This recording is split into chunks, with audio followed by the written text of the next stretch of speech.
नमस्कार, मैं हूं संजय शर्मा। आप देख रहे हैं 4PM न्यूज नेटवर्क। कुछ दिनों बाद चंद्रबाबू नायडू और नीतीश कुमार समझाएंगे कि उन्होंने मुसलमानों के हित में कितना अच्छा काम किया है। उनकी बातें मान ली सरकार ने और वक्फ का बिल ले आई कि सब वक्फ की प्रॉपर्टियों पे अलग अलग अध्यादेश है। कितनी जरूरी काम है।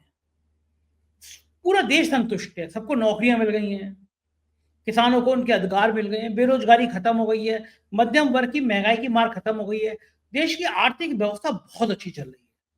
और जो ईमानदार पत्रकार हैं, जो कहते थे कि मोदी जी भगवान विष्णु का अवतार हैं, 2000 के नोट में चिप लगी होती है, उनको 15 करोड़ रुपए साल का पैकेज पर नौकरियां मिल रही हैं। इससे अच्छा काल क्या हो सकता होगा।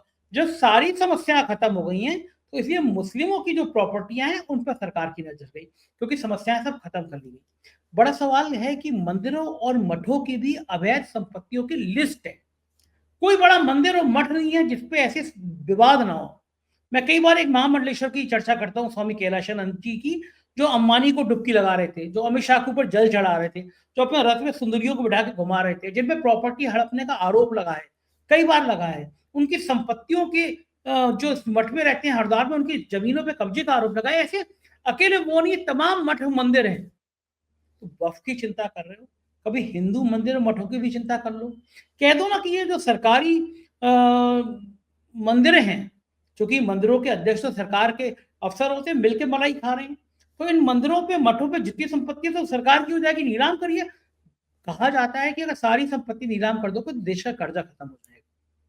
तो बड़े भक्ति भाव से मंदिरों पे सोना चांदी पैसे सब चढ़ाते हैं, लेकिन संकेत देना है, संकेत बड़ा देना है। हमने मुसलमानों को डरा दिया।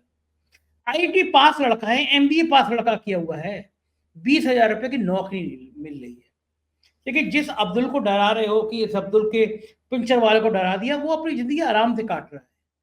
देश के जो हालात है उससे दुखी हिंदू है, परेशान हिंदू है, लेकिन मैसेज उल्टा देना है। गोदी मीडिया इसके लिए हाजिर है। देश के इन हालातों पे हमने अभय दुबे जी से चर्चा की है। बहुत शानदार बातचीत है। आपसे रिक्वेस्ट है कि चैनल को सब्सक्राइब करिए, ज्वाइन करिए। चलते हैं अभय दुबे जी के 4PM न्यूज नेटवर्क में। स्वागत है अभय दुबे जी आपका। वक्फ बोर्ड पर नायडू और नीतीश को मैनेज कर लिया गया, कुछ शर्तों में संशोधन कराया गया, लेकिन सरकार ने उनको मैनेज कर लिया। मैं दूसरी बात पूछना चाहता हूँ कि वक्फ बोर्ड के बिल से कितने मुसलमान प्रभावित होंगे, एक बात। दूसरी बात है, इस बिल को पास करा के सरकार हिंदू बोर्ड को वही मैसेज देना चाहती है कि भाई जो वक्फ बोर्ड की प्रॉपर्टी थी और हमने मुसलमानों को एक कड़ा संदेश दे दिया। वही वाली बात है कि एमबीए पास लड़के को, इंजीनियरिंग पास लड़के को, पहली बार ऐसा हुआ कि आईआईटी में पास किए हुए लड़के को 15,000 की नौकरी नहीं मिल रही, 20,000 की नौकरी नहीं मिल रही, लेकिन अब्दुल पिंचर लगाते लगाते पैसे ज्यादा कमा रहा है। तो ये वक्फ बिल का जो वक्फ बोर्ड का जो बिल है वो केवल मुसलमानों को धमका दिया, या कुछ वक्त लोग ट्रोल कर रहे हैं इस तरह कि अब देखो अब्दुल की चोरी फिर टाइट हो गई। इसके राजनीतिक संदेश क्या निकलते हैं, देश की राजनीति में इसका क्या महत्व है, और क्या नायडू और नीतीश अब अपने मुसलमान वोटों को मैनेज कर पाएंगे? पूरे सीन पे आपकी क्या प्रतिक्रिया है?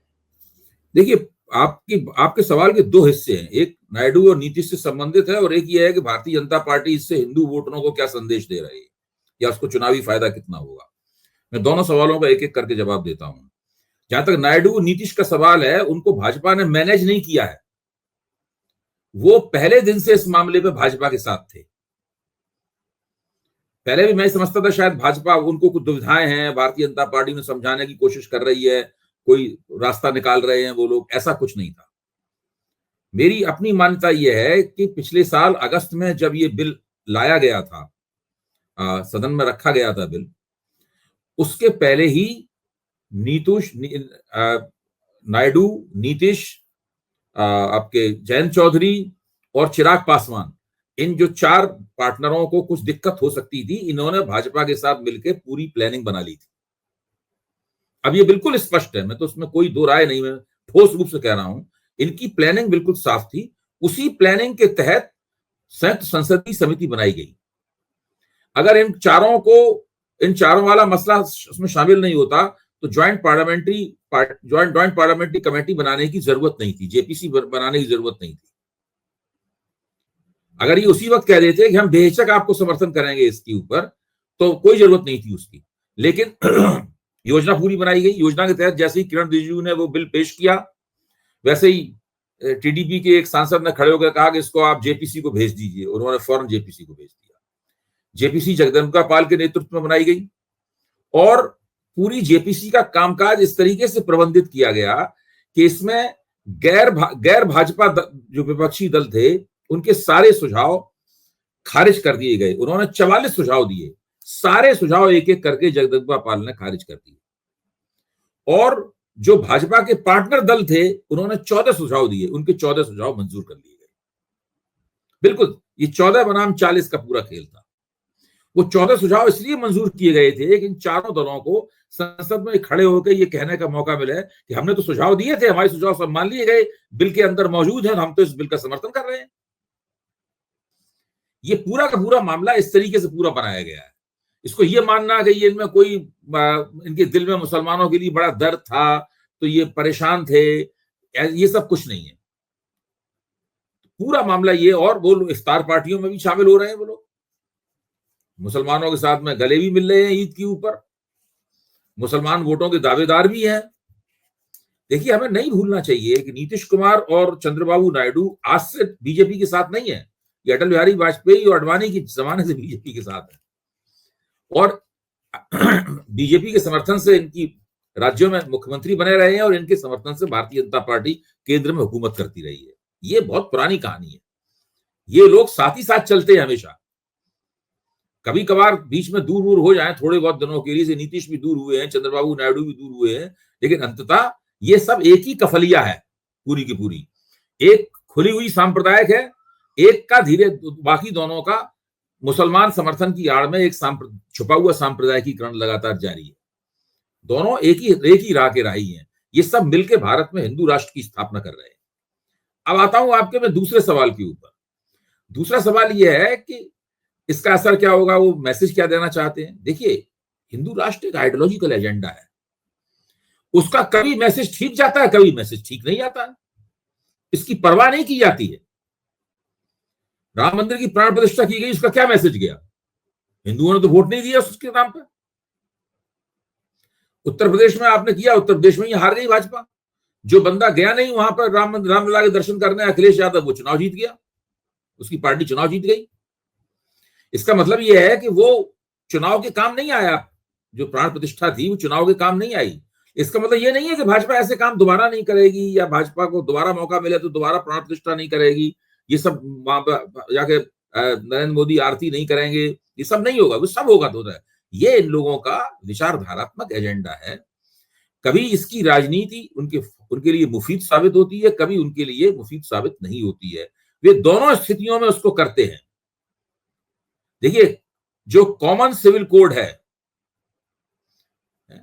जो समान नागरिक संहिता है, यूनिफॉर्म सिविल कोड है, जो समान नागरिक संहिता है, उसको लागू करने से कोई सीधा चुनावी फायदा थोड़ी ना होने वाला है, लेकिन फिर भी उसको लागू करना है। इसी तरीके से वक्फ बिल वाले सवाल पे कोई बड़ा चुनावी फायदा भाजपा को अचानक हिंदुओं में उसके वोट बढ़ जाने की उन्हें उम्मीद है, ऐसी बात नहीं है। लेकिन उनका एक विचारधारात्मक एजेंडा है जिसको वो एक एक करके पूरा कर रहे हैं। वो उनका मकसद है राजनीति में आने का। वो एक देश बनाना चाहते हैं, एक खास तरह का, जिसमें इस तरीके की बातें हों मत, जिसमें जो अल्पसंख्यक समुदाय है उसको वो कोने में धकेलना चाहते हैं, उसको बताना चाहते हैं कि आपके सारे अधिकार हमने छीन लिए आपसे, अब आप कुछ नहीं कर सकते, अब आप चुपचाप बैठिए, रोजी रोटी कमाइए और चुप रहिए, राजनीति में कोई भागीदारी नहीं। इसको भाजपा की अंदरूनी बातचीत में कहा जाता है कि मुसलमानों के पास जो वीटो पावर थी राजनीति में, जो कांग्रेस ने उसको वीटो पावर दे दी थी, हम उसकी वीटो पावर छीन रहे हैं मुसलमानों की। अच्छा, अब इसमें क्या है, जो पुराने कुछ मुसलमानों का एक बड़ा तबका ऐसा भी है ना, जो अभी भी उस ख्याल में है कि हमने इस देश पे 700 साल तक हुकूमत की, हम हुक्मरान हैं, हम पैदाइशी हुक्मरान हैं, है कि नहीं? हिंदू हुकूमत करवाने के लिए बने, हम हुकूमत करने के लिए बने। ऐसे लोग हैं बहुत से मुसलमानों में जो बात कहते नहीं है लेकिन अंदर से इस तरह का सोचते हैं। जरूर कम हो गई है इनकी संख्या बहुत, लेकिन आम मुसलमानों से इनका ताल्लुक नहीं है लोग। अब यही लोग इस तरह के दावे करते हैं जहां संसद बनी हुई ये वक्फ की जमीन है। यही लोग इस तरह के दावे करते हैं कि जहां पर कुंभ हो रहा था वो उसमें 88 एकड़ जमीन वक्फ की है। एक ऐसा बंदा ऐसे दावा किया कि जगन्नाथ मंदिर जहां पे उड़ीसा में वक्फ की जमीन है। मतलब इस तरह के दावे यही ऐसे ही लोग करते हैं। अच्छा, इसे आम मुसलमान पे कोई फर्क पड़ेगा? देखिए, आम मुसलमान डरा हुआ है। आम मुसलमान की पूरे डरा हिंदू हुआ है। हिंदू हिंदू आम मुसलमान डरा हुआ है। और जब मुसलमानों के धार्मिक या अर्ध धार्मिक की संस्थाओं के ऊपर जब सरकार हस्तक्षेप करती है और उनको अपने तरीके से उसको मोड़ती तोड़ती मरोड़ती है, तो मुसलमानों के डर में और बढ़ोतरी होती है। अब भाई, किरण रिजिजू ने जो बिल पेश किया है, इस बिल के साथ उन्होंने एक एक्सप्लेनर भी दिया है। आप देख लीजिए, मैं आपको बिल भेज दूंगा, मतलब जो है मेरे पास है व्हाट्सएप पे। तो उसमें एक एक्सप्लेनर दिया है, उस बिल की व्याख्या की गई है, क्यों बिल पेश कर रहे हैं, मतलब इसका जवाब। उसमें कहा गया ये भारतीकरण की प्रक्रिया है वक्फ की, ये वो लिखा हुआ है उसके अंदर। अब भारतीकरण क्या है? बलराज मधोक जब जनसंघ के अध्यक्ष थे, उस जमाने में ये शब्द प्रचलित हुआ था, भारतीकरण। ये हिंदूकरण का ही पर्याय है, भारतीकरण। अब ये वक्फ बिल लाके वो भारतीकरण किस वजह से कर रहे हैं? भारतीकरण कर रहे हैं 6 तरीकों से। 6 मुद्दे हैं उनके भारतीकरण के। पहला ये है कि अब गैर मुस्लिम भी वक्फ बोर्ड के सीईओ बन सकेंगे, नंबर 1 बात। दूसरी बात है, राज्य सरकार राज्य के वक्फ बोर्ड में 2 गैर मुस्लिम सदस्यों की नियुक्ति कर सकेगी। तीसरा यह है कि जिला कलेक्टर यह तय कर सकेगा कि विवादित संपत्ति वक्फ की है या सरकार की है। चौथा है, कानून बनने के 6 महीने के भीतर हर वक्फ संपत्ति को केंद्रीय डेटाबेस पर पंजीकृत कराना पड़ेगा। 5वां है, ट्रिब्यूनल का निर्णय अंतिम होने का प्रावधान हट जाएगा, अब अदालतों में, ऊपरी अदालतों में होगा। 5वां यह है कि वक्फ बाय यूजर का प्रावधान खत्म हो जाएगा। वक्फ बाय यूजर का मतलब यह है कि एक ऐसा जिसका कागजात नहीं है लेकिन वक्फ की तरह इसका इस्तेमाल हो रहा है, तो उसको अदालत में चुनौती दी जाएगी और उसको साबित करना पड़ेगा कि भाई आप बताइए वक्फी है कि नहीं, और नहीं अगर आप साबित कर पाएंगे तो वो जमीन आपसे ले ली जाएगी, वो संपत्ति आपसे ले ली जाएगी। इन 6 तरीकों से वो ये दिखाना चाहते हैं कि इसका भारतीकरण हो रहा है। अब मैं आपसे एक और तथ्य आपके सामने रखता हूं। आज अमित शाह जब जवाब देने के लिए खड़े हुए विपक्ष की बातों का, तो उन्होंने 2 बातें कही। इन दोनों बातों को समझते ही समझ में आ जाएगा सरकार का मकसद क्या है, और ये दोनों बातें किस तरह एक फर्जी तर्क पे आधारित हैं वो भी समझ में आ जाएगा। पहली बात उन्होंने ये कही कि 2013 में अगर कांग्रेस ने वक्फ कानून न बदला होता तो आज ये बिल लाने की जरूरत नहीं पड़ती। यानी 2013 में, और भाजपा के प्रवक्ता टीवी पे क्या कह रहे हैं कि जो पाप किया था 2013 में, जो पाप किया गया था, जो तालिबानी कानून ठोका गया था हमारे ऊपर, उसको आज बदला जा रहा है। यही शब्द है भाजपा प्रवक्ताओं के, पाप किया गया था और तालिबानी कानून ठोका गया था। 2013 में किए गए पाप की और जो तालिबानी कानून लाया गया था उसका जिम्मेदार कौन है? भारतीय जनता पार्टी ने उस कानून का 100% समर्थन किया था, उसके खिलाफ एक लफ्ज नहीं बोले थे। मुख्तार अब्बास नकवी ने राज्यसभा में और शहनवाज हुसैन ने लोकसभा में बाकायदा भाषण दिया था उस कानून के पक्ष में, और वो तकरीबन सर्वसम्मत से कानून पास हुआ था। वो तब वो तालिबानी भी नहीं था और तब वो पाप भी नहीं था। अब कह रहे हैं पाप किया था, वो तालिबानी कानून था। अब आइए दूसरी बात क्या कही अमित शाह ने? दूसरी बात अमित शाह ने कही कि 1913 से 2013 तक, सुनिए आप ध्यान से, यानी 100 साल में 1913 से 2013 तक जो वक्फ जमीन थी वो करीबन 8 लाख एकड़ के आसपास थी। 2013 से अभी तक यानी 12 साल के अंदर ये जमीन जो है 21,000 एकड़ से ज्यादा बढ़ गई उस कानून के कारण। लेकिन वो दिखती नहीं है। क्यों नहीं दिखती है? क्योंकि उसको खुफिया तौर पे बेच दिया गया है और वो पैसा खा लिया गया है, इसलिए भ्रष्टाचार हो रहा है। अच्छा, आप तो लखनऊ में रहते हैं। मैंने सुना है कि सुन्नी वक्फ बोर्ड जो है लखनऊ का, एक सज्जन जो है, मैं उनका नाम यहां नहीं लूंगा, एक सज्जन पिछले 24 साल से उसके अध्यक्ष हैं और उनके ऊपर भ्रष्टाचार के तमाम सारे आरोप हैं, और 7 साल से भाजपा की सरकार है लखनऊ में, और जो उनका वक्फ बोर्ड है उसमें सरकार के अधिकारी सब लोग बैठते हैं उस वक्फ बोर्ड के ऊपर, डीएम बैठता है, सब लोग बैठते हैं उस वक्फ बोर्ड के अंदर। लेकिन उनको बाकायदा अध्यक्ष पद पर आसीन बनाए रखा गया है। सब मिलजुल के, अगर वक्त में भ्रष्टाचार हो रहा है तो सब मिलजुल के भ्रष्टाचार कर रहे हैं। अब इससे अंदाजा लगाइए कि इनके पूरे ये दावे जो हैं एक झूठे नैरेटिव, एक झूठे फर्जी नैरेटिव के अलावा और कुछ नहीं है। क्योंकि मीडिया स्पेस उन्होंने काफी हद तक कैप्चर कर रखा है, इसलिए इनसे कोई सवाल नहीं पूछा जाता है, इनकी बातों का खंडन नहीं किया जाता है, और ये बहुत सारी गलत बातें कह के निकल जाते हैं। बिल्कुल ठीक बात है, ये होता है।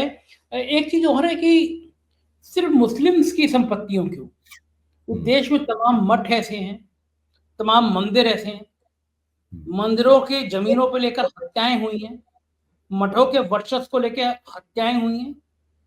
महामंडलेश्वर, वही महामंडलेश्वर जो अंबानी को डुबकी लगा रहे थे, जो एक रथ में बैठे घुमा रहे थे, उनके मठ को लेकर, जमीन पे कब्जे को लेकर शिकायतें हुई हैं, पुलिस में गई हैं।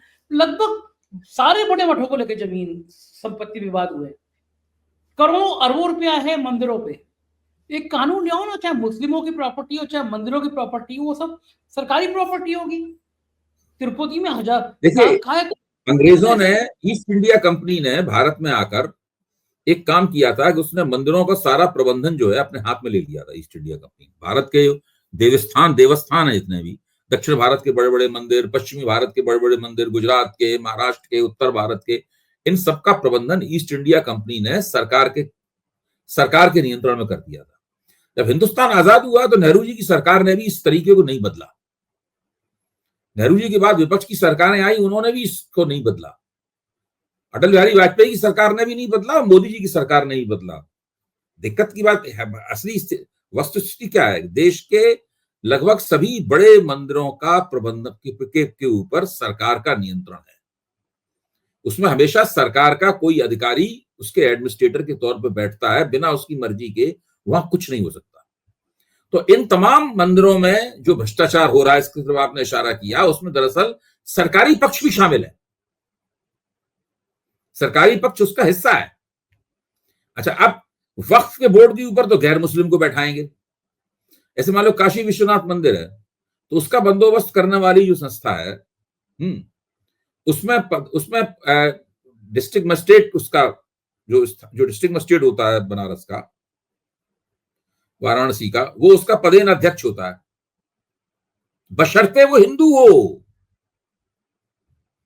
अगर वो इत्तेफाक से गैर हिंदू है, मुसलमान है या ईसाई है, अगर वो गैर हिंदू है तो वो नहीं, उससे एक नीचे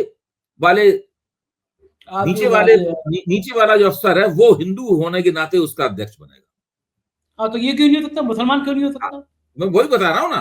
तो ये और इस बात को भाई उनका कहना है कि हिंदुओं के लिए अलग नियम होंगे, मुसलमानों के लिए अलग। हिंदू राष्ट्र की यही तो खूबी है। इसीलिए तो मैं कह रहा हूं ये आइडियोलॉजिकल एजेंडा है। देखिए, उनके लिए स्पष्ट है, हिंदुओं के लिए नियम अलग होंगे और जो अल्पसंख्यक हैं उनके लिए नियम अलग होंगे। यही तो आइडियोलॉजिकल एजेंडा है। अब ये चलाना चाहते हैं कि मुसलमान और उसको अरे वो छिपाते बातें नहीं है इस बात को, डंके की चोट वो चाहते प्रचार ज्यादा हो। हाँ, नहीं, और जितना लोगों वो छाती पीट पीट के कहेंगे ये हमने कर दिया। ये डेमोक्रेसी, इसीलिए मैं हमेशा पहले मैं मजाक में कहता था, गंभीरता से कहता हूं, जब हम लोग किसी बीजेपी वाले या आरएसएस वाले पे आरोप लगाते हैं कि आप सांप्रदायिक हैं, हम सोचते हैं हमने इसकी आलोचना कर दी, इससे ये कुछ परेशान हुआ होगा, लेकिन हमें नहीं पता ये क्या कि हम उसको खुश कर देते। सही बात, सोचता बिल्कुल ठीक कह रहे हैं। और कहिए इस बात को। तो नंबर उनको ये बात बुरी नहीं लगती। ये हमारा मुगालता है कि हम उनको कुछ नौच काट रहे हैं ना, उनको आनंद प्राप्त होता है इसमें। ठीक कह रहे हैं। अच्छा, राजनीतिक मतलब निकाला जाए तो मतलब ये है कि नीतीश और नायडू ने मान लिया है कि अपनी डील चलती रहनी चाहिए। वहां के मुसलमान वोट जो हो, चाहे बिहार के हों, चाहे उनके नायडू के राज के हैदराबाद के हों, उनके आंध्र प्रदेश राज के हों, वो सब मैनेज कर लिए जाएंगे, अपनी डील चलती रहनी चाहिए। सरकार में मौजूद केंद्र सरकार का भी सुख भोगना है, राज्य सरकार का भी सुख भोगना है, दोनों हाथों में लड्डू हैं। मुसलमान वोटर के लिए दोनों हाथों में के लड्डू तो हम छोड़ नहीं देंगे भाई। मुसलमान सब वोट नहीं देगा, कुछ तो दे देगा, नहीं देगा उसकी दूसरी तरह से भरपाई हो जाएगी। तो ये माना जाए कि सबसे पहले बिहार में चुनाव होने हैं। इसमें इन पार्टियों में थोड़े लोग चिंतित भी हैं, ऐसी बात नहीं है। जैसे कि लोक जनशक्ति पार्टी के लोगों का अंदर मानना है कि भाई इससे कुल मिला के पार्टी को कुछ नुकसान हो सकता है। इसी तरह जयंत चौधरी की पार्टी में भी इस तरह की बातें हैं कि कुछ नुकसान हो सकता है, लेकिन अब उस नीतीश नुकसान के चलते केंद्र सरकार थोड़ा छोड़ देंगे। ठीक बात, उसको तो नहीं छोड़ देंगे। हाँ, अच्छा, नीतीश को मतलब नहीं है, नीतीश को जो अच्छा बड़ा वोट बैंक मिलता रहता है मुसलमानों का, एक बड़ा प्रतिशत नीतीश था वो। देखिए, जनता दल यूनाइटेड के लोगों को तो अच्छी तरीके पूरा यकीन है कि सारा ज्यादातर मुसलमान वोट आरजेडी को मिलेगा। आरजेडी कांग्रेस को, वामपंथियों का जो महागठबंधन है उसको मिलेगा। उन्हें बहुत छोटा मोटा वोट मिलने की उम्मीद थी मुसलमान की, उसके लिए कोई वो भारतीय जनता पार्टी से संबंध खराब करने वाले नहीं है। तो यानी ये कंटिन्यूशन चलेगा और भी बिल आएंगे। इसके बाद एक अगला बिल अगर इसमें कामयाबी मिल ही गई अब तो लोग कह रहे हैं कि अगला बिल हम लोगों की जबान करने के लिए ब्रॉडकास्ट का आएगा कि हाँ, भाई वो अब तो आने वाला है। मैं मुझसे लोग पूछते हैं तब आप क्या करेंगे, हमने जब आएगा तब देखेंगे, अभी से हम क्यों कहें। हम लोग कुकिंग का शो करेंगे, हम लोग खाना कैसे बनाएं। अबे जी तो एक्सपर्ट हैं, क्योंकि बोलने पे तो हम जो वीडियो बोल रहे हैं आज, ये वीडियो बोलने से पहले हम बोलेंगे, फिर वो परमिशन लेके मंत्रालय का आएगा, मंत्रालय अप्रूव करेगा तो हम चला पाएंगे, मंत्रालय कभी अप्रूव करेगा नहीं। यानी अगला बिल जो है वो वक्फ बोर्ड से भी खतरनाक बिल आने वाला है। इस देश की जो अभिव्यक्ति की आजादी है वो खत्म होने वाला है। क्या लगता है भाई जी, आ जाएगा वो बिल? बोलना बंद बिल्कुल सारे आएगा, चैनल? देखिए बिल्कुल आएगा। लोकसभा चुनाव के तुरंत बाद जब वो सब एग्जिट पोल वगैरह आ रहे थे, इसके अंदर इन लोगों को करीब 450 के आसपास दिखाया जा रहा था बीजेपी को, उस वक्त भी भारतीय जनता पार्टी के अंदर ही चिंतन चल रहा था कि भाई सोशल मीडिया को कैसे नियंत्रित किया जाए। और जैसे ही नरेंद्र मोदी ने तीसरी बार शपथ ली, वैसे ही इन्होंने एक बिल ड्राफ्ट भी किया। बिल ड्राफ्ट करके पब्लिक डोमेन में स्टेक होल्डर्स के पास भेजा। स्टेक होल्डर्स ने कहा कि ये ठीक नहीं है, इससे बहुत हंगामा होगा, इसको और दुरुस्त करो। तो फिर वापस कर दिया गया बिल। अखबार में आई थी खबर उसकी। तो कोशिश बहुत दिनों से चल रही है, हो सकता है उसको फिर से ठीक ठाक करके लाया जाएगा, क्योंकि बिल ऐसा बिल लाने से अंतर्राष्ट्रीय स्तर पर भी हंगामा होगा ना, तो वो ये भी नहीं चाहते कि अंतर्राष्ट्रीय स्तर पर हंगामा हो। हाँ, उनको लगता है कि ट्रंप ने बहुत बैंड बजा दिया, लेकिन भाई क्या अभी नहीं बजे है, हैं? जैसे जैसे ही इन्होंने कहा कि हम ग्रोक पे नजर रखेंगे, वैसे ही तो एलन मस्क ने एक्स ने मुकदमा कर दिया हिंदुस्तान की अदालत में कि ये लोग सेंसरशिप कर रहे हैं। मतलब तो सेंसरशिप अगर किसी भी कानून का मतलब अगर ग्लोबल स्तर पर सेंसरशिप निकाला जाता है, तो आप समझ लीजिए क्या स्थिति बनेगी। अच्छा भाई जी, एक मुझे एक थोड़ा सा एक मतलब, आप अन्यथा मत लीजिएगा, अपने ऊपर मत ले लीजिएगा, लेकिन मैं आज आपसे एक हाँ, सवाल पूछना चाहता हूँ। हाँ, अगर मैं कहूँ कि किसी आरोप में आपको रिश्वत मांगने के आरोप में 2-3 महीने की जेल काटनी पड़ जाए, एक आध कंट्रोवर्शियल ऐसे वीडियो हो जिसमें कोई महिला बेचारी की हत्या लोग करने लगे जनता को, लेकिन आप ऐसे झूठे खबर प्रचारित कर दो, हाँ। आप कह दो कि 2000 के नोटों में चिप लगी होती है, आप कह दो कि डॉलर के बढ़ने से हिंदुस्तान का फायदा होता है। अगर मैं ये सारे काम कर दो और आप ये कह दो कि भाई ट्रम्प जो है वो तो मोदी जी को देख देख के अनुसरण करते हैं, मतलब ट्रम्प मोदी की कॉपी करते हैं, ये सारी बातें कह दो, और बदले में आपको आपके चैनल, जो देश का सबसे तेज चैनल कहता है, उसके चेहरे को छोड़कर आपको 15 करोड़ रुपए की साल की नौकरी मिल जाए। हमारे आप कहोगे कि तुम्हारे तो प्रिय आदमी है सुधीर चौधरी, तुम हमेशा उनकी बात करते हो। सुनने में आया है कि साहब वो प्रसार भारती पे 15 करोड़ साल, 1.25 करोड़ रुपए महीना, और विदेशी देश आएंगे तो उसका फंड अलग है। इतनी खासियत गोदी मीडिया को, देश के कितने परसेंट पत्रकार बचेंगे जो ये कह देंगे अबे तो जैसे लोग कितने होंगे, मुझे पता है क्या सवाल के जवाब क्या कहोगे, आप कहोगे मुझे बिल्कुल नहीं चाहिए। ऐसे कितने लोग होंगे जो कह देंगे भैया मुझे ये 15 करोड़ नहीं चाहिए। अब प्रसार भारती पे तुम दिखाओ कि भाई नोटों में चिप लगी होती है, डॉलर के बढ़ने से देश का मान बढ़ता है, ऐसे कितने परसेंट पत्रकार बचे होंगे देखिए, देश में? पहली बात तो यह है कि मीडिया का ये जो बाजार है जिसको सरकार नियंत्रित कर रही है, मैं आपकी बात का गंभीरता पूर्वक जवाब दे रहा हूं, जो सरकार नियंत्रित कर रही है इसमें असमानता बहुत है। इस तरह के अवसर जो हैं वो यदा कदा ही किसी को प्राप्त होते हैं। तो जो जिन सज्जन का आपने जिक्र किया है, उनको 15 करोड़ का जो मिला है, पैकेज मिला है इनको, इनके लिए बहुत बड़े पैमाने पर रुपया खर्च करके इनका दफ्तर भी बड़ा हसीन दफ्तर भी बनाया गया है उनका जो। तो ये सब मौके बहुत कम लोगों को मिलते हैं। ये इसमें हथकंडा क्या है, एक व्यक्ति को आपने ये मौका दे दिया तो लोगों को लगता है कि ऐसा बनना है। जो गोदी मीडिया के लोग हैं उनको लगता है कि ये है हमारा अल्टीमेट, यहां तक हमें पहुंचना है। तो हमें लगातार सरकार की ठकुर सुहाती जारी रखनी है ताकि हमें ऐसा मौका प्राप्त हो सके। सरकार ने दिखाया है कि आपको हम ये तक बना सकते हैं। लेकिन लोग कहते हैं कि सरकार के चमचे पत्रकारों की फौज बहुत लंबी है, इससे चमचे उनको कुछ मिलता नहीं है, वो चप्पल ही उठाते रहते हैं, उन चमचे पत्रकारों को कुछ हासिल होता नहीं है। सरकार उनकी भी बैंड बजाती रहती है, वो चुनिंदा पत्रकार है जिनको सरकार ऑब्लाइज करती है। लोग तो ये भी कहते हैं जब सरकार के चमचे हो जाते हैं उनकी बैंड ज्यादा बजती है, ऐसा भी है। देखिए, इसमें निर्भर करता है कि आपको चमचत्व की आपकी क्वालिटी क्या है, पराकाष्ठा क्या है। हाँ, नहीं, पराकाष्ठा तो शिखर हो गया। मतलब आपकी आमतौर पर किस चाटुकारिता जो आप करते हैं तो आपको कितनी बुद्धिमानी का प्रदर्शन करते हैं, उसमें कितनी योग्यता आप दिखाते हैं, कितनी खूबी दिखाते हैं, नए नए तरीके से आप कैसे करते हैं उसके अंदर, और आप किस मुकाम पे बैठे हुए हैं, आपका इतिहास क्या है, कब आपने किस खास मौके पर काम किया है, उनका हित साधन किया है। बहुत सारे फैक्टर्स हैं इसके अंदर। उसके हिसाब से और फिर सरकार में कोई ऐसा व्यक्ति है जो आपको खास तौर से प्रोत्साहित करना चाहता है, बढ़ावा देना चाहता है। तो ऐसी बात नहीं कि जिनको ये मौका मिला है 15 करोड़ वाला, और लोग भी होंगे ऐसे जो 15 करोड़ का पाने का दावा कर रहे होंगे, तो उनमें बहुतों को जलन भी हुई होगी देख ये कह के, भाई इनको मौका मिल गया, हमें क्यों नहीं मौका दिया, सेवा तो हम भी कर ही रहे थे। तो ये सब होगा। अच्छा, कुछ लोगों ने घर बहुत शानदार बनवा लिया है अपना, कुछ लोगों ने कोई और उपलब्धि हासिल कर ली है, ऐसे लोगों को फायदा हुआ है। लोग बहुत मस्तियां कर रहे हैं, बहुत चांदी काट रहे हैं, ऐसी बात नहीं। हम भी करेंगे। कल हम अपने उसको वीडियो क्रिएटर से कहते हैं कि एक मोदी जी का फोटो लगाओ और ये साबित करो कि मोदी जी भगवान विष्णु का अवतार है। जेपी नड्डा जी की बात को कि हम जेपी नड्डा जी की बात का अनुसरण करते हैं और वाकई में इस सारे लोगों में सिर्फ मोदी जी हैं जिन्होंने अवतार लिया है। और चंदौसी में संबल में जाके देख लो, कल की अवतार आ गए, वो मोदी जी के रूप में आ गए हैं। तो हम लोग भी करते हैं कि जब ब्रॉडकास्ट बिल आए तो कम से कम हमारे चैनल को बंद ना किया जाए, पहले एफआईआर हम पे ना हो।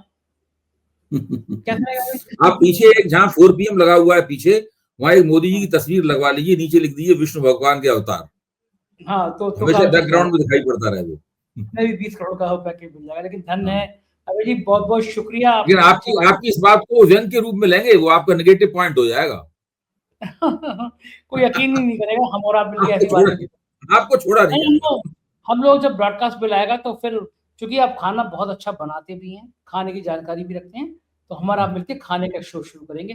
खबरें तो बोलने नहीं जाएंगे, या फिर हम लोग चलेंगे जर्मनी में ध्रुव राठी की तरह, वो वहां बैठ के बोलेगा ना कैसे मत आए, है ना, ये रेल अपनी लपट कमरिया, बहुत नाच है। बहुत शुक्रिया अभय जी, आपने इतनी सारी बातचीत की जानकारी दी, थैंक यू। ये थे अभय द्विवेदी जी, पूरी बातचीत सुनी आपने।